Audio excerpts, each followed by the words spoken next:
میرے آقا مصطفیٰ جان رحمت صلی اللہ علیہ وسلم کے دیوانوں شاید نے کہا مرحبا فخر فلک فخر زمین آیا ہے، مرحبا فخر فلک فخر زمین آیا ہے،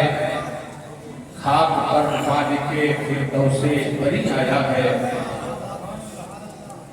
مرحبا فخر فلک فخر زمین آیا ہے، خاک پر مالک فردوس بری آیا ہے۔ اور وہ چاہتا تو ٹھہر جاتا کسی عالم میں، وہ چاہتا تو ٹھہر جاتا کسی عالم میں، اس کی حد درجہ عنایت وہ یہی آیا ہے، اس کی حد درجہ عنایت وہ یہی آیا ہے۔ اور محجبینوں سے بھلا کیسے ہو اس کی تشبیہ، محجبینوں سے بھلا کیسے ہو اس کی تشبیہ، خود جس پہ فدا ہے وہ ہنسی آیا ہے، خود جس پہ فدا ہے وہ ہنسی آیا ہے۔ محترم حضرات، اللہ تبارک و تعالیٰ قرآن مقدس میں ارشاد فرما رہا ہے قد جاءکم من اللہ نور و کتاب مبین، تحقیق کہ اللہ کی جانب سے تمہارے پاس نور آ گیا اور روشن کتاب آ گئی۔ اللہ تبارک و تعالیٰ جیسے ہی ارشاد ہوا قد جاءکم من اللہ نور و کتاب مبین، تمہارے پاس آ گیا، انسانیت کے کام کھڑے ہو گئے کہ کون آ گیا، مگر فوراً اس کا جواب نہ ملا۔ آگے کہا گیا من اللہ، اللہ کی جانب سے آ گیا۔ بات سمجھ میں آئی کہ آنے والا اللہ کی جانب سے آ رہا ہے، تو اللہ تبارک و تعالیٰ نے زمین کا فرش بھی بچھایا، آسمان کا شامیانہ بھی لگایا، چاند و سورج کے چراغ بھی لگایا، ستاروں کے قمقمے بھی لگایا، کہکشاں کا جمال پیدا کیا، سبزوں کی چادر بچھائی، ہرے بھرے انامر درخت پیدا کیا۔ اس رب پاک پروردگار کی جانب سے آ رہا ہے، تو آنے والا بڑی عظمت والا ہوگا، آنے والا بڑی اہمیت والا ہوگا، آنے والا بڑی رفعت والا ہوگا، آنے والا بڑی سطوت والا ہوگا۔ اور جیسے ہی کہا گیا نور و کتاب مبین، نور آ گیا اور روشن کتاب آ گئی، تو پھر معلوم یہ ہوا کہ آنے والا آ رہا ہے، تو نورانیت کے پیکر میں ڈھل کر لباس بشری پہن کر کے آ رہا ہے۔ میرے مصطفیٰ جان رحمت صلی اللہ علیہ وسلم کے دیوانوں، اس آیت کریمہ کے اگر چار حصے کیے جائیں قد جاءکم من اللہ نور و کتاب مبین، قد جاءکم تمہارے پاس آ گیا، اس کے سامنے تلاوت کی جا رہی ہے۔ تم سے کون مراد ہے، تمہارے سے کون مراد ہے؟ میرے آقا مصطفیٰ جان رحمت تلاوت فرما رہے ہیں قد جاءکم تمہارے پاس آ گیا، سامنے صحابہ کی انجمن ہے، صحابہ کے سامنے میرے سرکار تلاوت فرما رہے ہیں، اے صحابہ تمہارے پاس آ گیا، یعنی میرے آقا مصطفیٰ جان رحمت نے صحابہ کے سامنے تلاوت فرمائی قد جاءکم تمہارے پاس آ گیا۔ تو کیا صرف صحابہ مراد ہیں؟ نہیں، یہ صحابہ تلاوت کر رہے ہیں حضرت تمام تابعین کے سامنے، اے تابعین تمہارے پاس آ گیا، تابعین سے تلاوت کی، تمہیں تابعین کے سامنے تمہارے پاس آ گیا، تمہیں تابعین نے تلاوت کی، ائمہ مجتہدین کے سامنے تمہارے پاس آ گیا، ائمہ مجتہدین نے تلاوت کی ہے، علماء ذوی احترام کے سامنے یہ تمہارے پاس آ گیا، علماء ذوی احترام نے تلاوت کی ہے، سارے عوام اہل سنت کے سامنے یہ تمہارے پاس آ گیا۔ یاد رکھیں آج ہمارے سامنے تلاوت کی جا رہی ہے قد جاءکم من اللہ نور و کتاب مبین، تمہارے پاس آ گیا۔ ایک وقت آئے گا ہم بھی نہ ہوں گے، آپ بھی نہ ہوں گے، ہماری نسلیں یہاں موجود ہوں گی، ان کے سامنے تلاوت کی جائے گی، تمہارے پاس آ گیا، وہ بھی نہ ہوں گے، ان کی نسلیں ہوں گی، ان کے سامنے تلاوت کی جائے گی، تمہارے پاس آ گیا۔ وہ وقت آئے گا کہ میرے مصطفیٰ جان رحمت صلی اللہ علیہ وسلم کے پڑھنے والوں یاد رکھنا کہ دنیا کا آخری انسان ہوگا اور اس کے سامنے بھی تلاوت کی جائے گی قد جاءکم تمہارے پاس آ گیا۔ میرے مصطفیٰ کے دیوانوں، جب تک حضرت اسرافیل علیہ السلام سور نہ کھولیں گے، جب تک دنیا کے آخری انسان تک تلاوت کی جائے گی قد جاءکم تمہارے پاس آ گیا، یعنی سب کے پاس میرے مصطفیٰ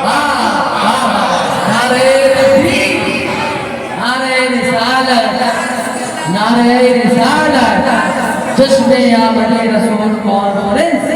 حضرت علامہ مولانا توفیق عالم صاحب قبلہ مصباحی نعرہ تکبیر نعرہ رسالت قد جاءکم من اللہ نور و کتاب مبین تحقیق کے اللہ کی جانب سے تمہارے پاس نور آ گیا اور روشن کتاب آ گئی من اللہ کی جانب سے نور آیا نور و کتاب مبین نور آ گیا اور روشن کتاب آ گئی نور سے مراد تمام مفسرین کرام کہتے ہیں ہوا محمد صلی اللہ علیہ وسلم اس نور سے مراد ہمارے آقا مصطفیٰ جان رحمت صلی اللہ علیہ وسلم کی ذات مبارکہ ہے اب نور و کتاب مبین کی ترتیب سمجھیے کہ پہلے نور کا تذکرہ ہوا کتاب مبین کا تذکرہ بعد میں ہوا کہ نور آ گیا اور روشن کتاب آ گئی مطلب یہ ہوا کہ پہلے نبی پر ایمان لایا جائے گا اس کے بعد حاصل میں قرآن اتارا جائے گا پہلے نبی کی محبت سے انوارے دل میں میرے نبی کی محبت جگائی جائے گی اس کے بعد نبی کے پاک صلی اللہ علیہ وسلم کی بارگاہ میں تلاوت قرآن کا ادب سیکھا جائے گا میرے آقا مصطفیٰ جان رحمت صلی اللہ علیہ وسلم کے دیوانوں حضرت جابر بن عبداللہ رضی اللہ تعالی عنہ میرے سرکار صلی اللہ علیہ وسلم کی بارگاہ میں عریضہ پیش کرتے ہیں یا رسول اللہ اللہ تبارک و تعالیٰ نے سب سے پہلے کس چیز کو پیدا فرمایا حضرت جابر بن عبداللہ رضی اللہ تعالی عنہ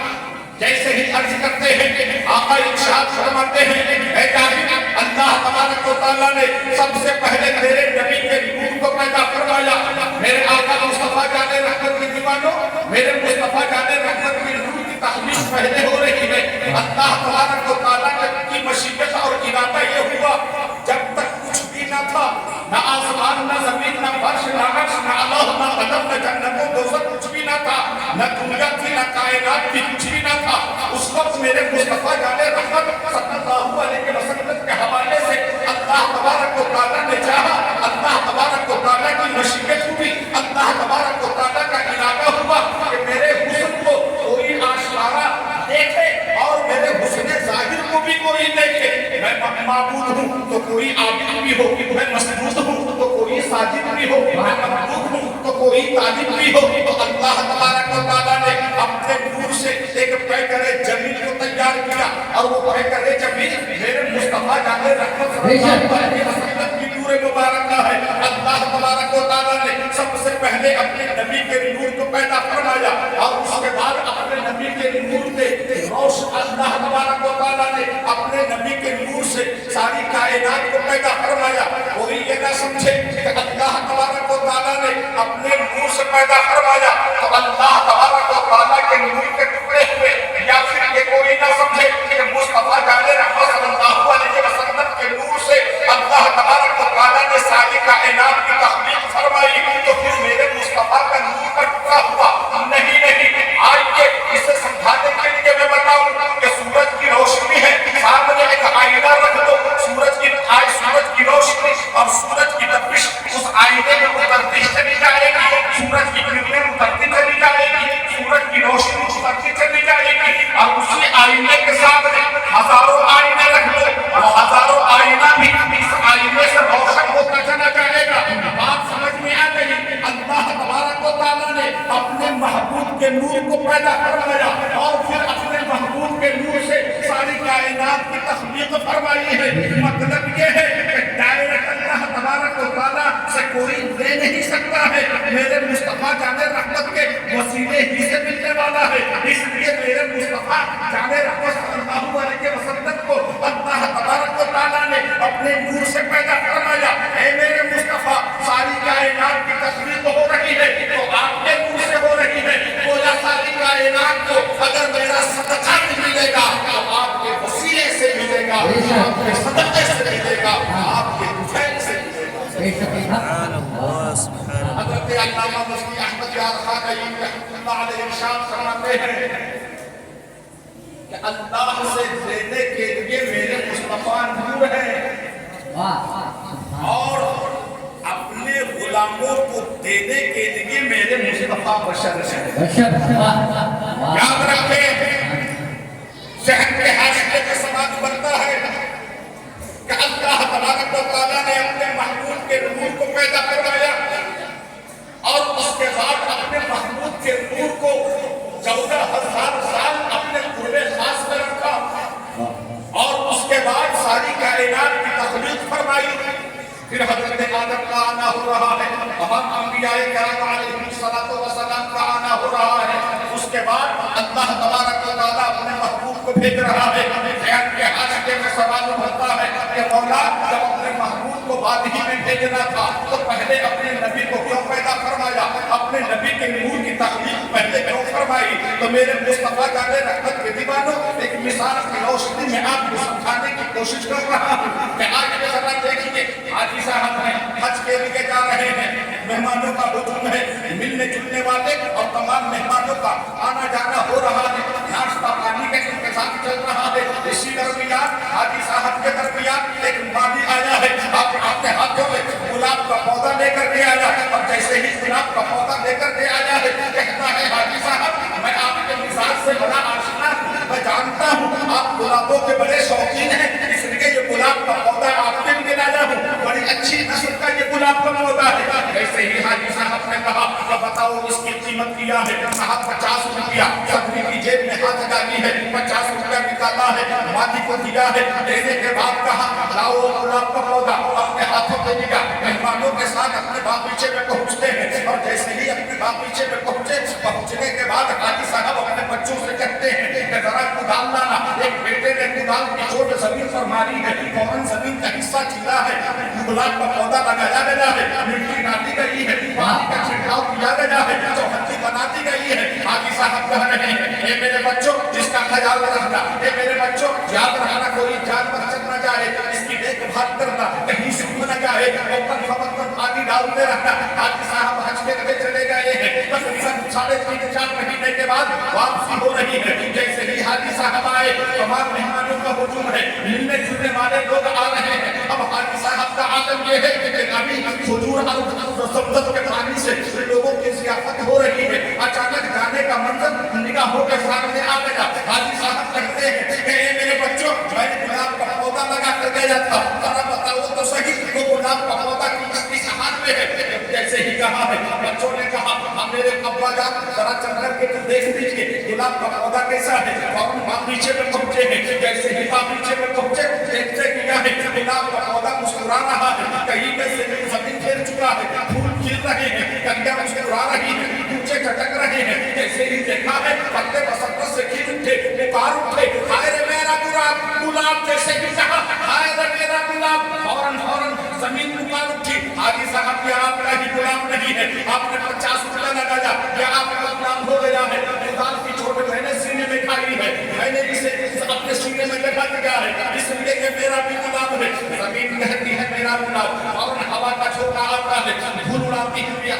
ہوا آئی ہے اور ہوا کہتی ہے کہ اے زمین میں تیرا ہی گلاب نہیں ہے. جب اس کا دل بے قرار ہوتا تھا تو جھولے میں چھٹایا کرتی تھی, اس لیے یہ میرا بھی گلاب ہے. فوراً شبنم کے قطرے پکار اٹھتے ہیں اور شبنم کے قطرات پکار اٹھتے ہیں, شبنم کی بوندیں پکار اٹھتی ہیں کہ سنا ہوا یہ تمہارا ہی گلاب نہیں ہے. اگر تم نے جھولے جھلائے ہیں تو اس کے چہرے پر درد بھی ڈالے ہیں, مگر یاد رکھو اسے غسل میں نے کرایا ہے, غسل میں نے کرایا ہے, خدا کی بارگاہ میں صبح سے وقت میں نے جھکایا ہے, اس لیے یاد رکھو یہ میرا بھی گلاب ہے. ایک نہیں تنہا گلاب, حاجی صاحب کہے میرا گلاب, ہوا کہے میرا گلاب, زمین کہے میرا گلاب, شمس کہے میرا گلاب, اور سورج کی روشنی پکار اٹھی